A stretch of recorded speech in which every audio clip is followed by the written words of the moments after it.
ఇక గొర్రెల కుంభకోణంలో రంగంలోకి ఈడీ 700 కోట్ల మళ్లింపుపై ఆరా. గ్రేటర్ హైదరాబాద్లో 8 చోట్ల ఏకకాలంలో సోదాలు. తలసాని మాజీ ఓఎస్డీ కళ్యాణ్ కుమార్ విచారణ.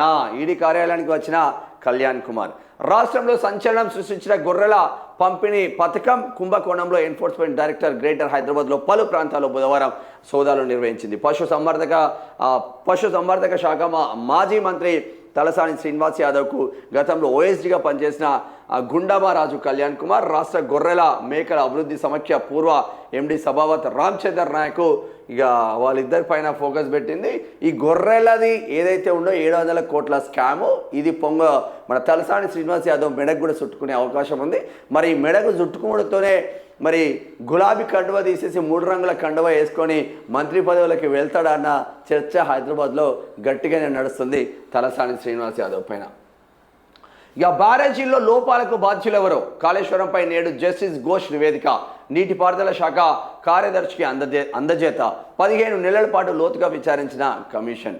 కాళేశ్వరం బ్యారేజ్లపై విచారణ జరిపిన జస్టిస్ పిసి ఘోష్ గురువారం ప్రభుత్వానికి నివేదిక అందజేయనున్నారు. ప్రభుత్వ రాజకీయ అధికార వర్గాల్లో చర్చనీయాంశంగా మారిన ఆసక్తి రేకెత్తించిన కాళేశ్వరం కమిషన్ తుది నివేదికను గురువారం ఉదయం బీఆర్కే భవన్లోని కమిషన్ కార్యాలయంలో నీటిపారుదల శాఖ ముఖ్య కార్యదర్శికి సీల్డ్ కవర్లో అందజేయనున్నారు.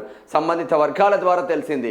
ఇక కమిషన్ గడువు గురువారంతో ముగియడంతో జస్టిస్ పిసి ఘోష్ నివేదికను అందజేసి శుక్రవారం కోల్కతాకు వెళ్లనున్నారు. సుమారు 15 నెలల పాటు లోతుగా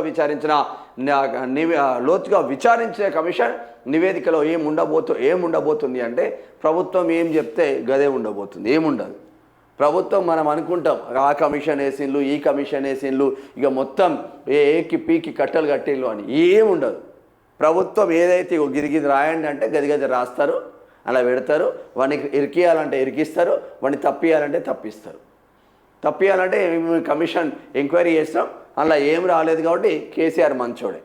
కేసీఆర్ని ఇక జైలుకి పంపించాలని ప్లాన్ చేసుకుంటే ఇది చేసింది కాబట్టి ఇక 1,00,000 కోట్ల అవినీతి ఏడైంది కూడా కట్టడానికే 1,00,000 కోట్లు అయింది కాబట్టి 1,00,000 కోట్ల అవినీతి ఏడైంది కాలేదు కాబట్టి మరి దానిపైన ఏం లేదు అన్న చర్చ జరిగింది. ఇక లేదు అంటే కంపల్సరీ అరెస్టులను లోపలేయాలి, మన పార్టీకి డ్యామేజ్ జరుగుతుంది అన్న కాన్సెప్ట్ ఉంటే భారీ నీటిపారుదల శాఖ మంత్రిని కూడా లోపలేసే అవకాశం మాత్రం ఉంది. ప్రభుత్వం ఏమి చెప్తే అదే జరుగుతుంది మిత్రులారా, వేరేది ఏం జరగదు.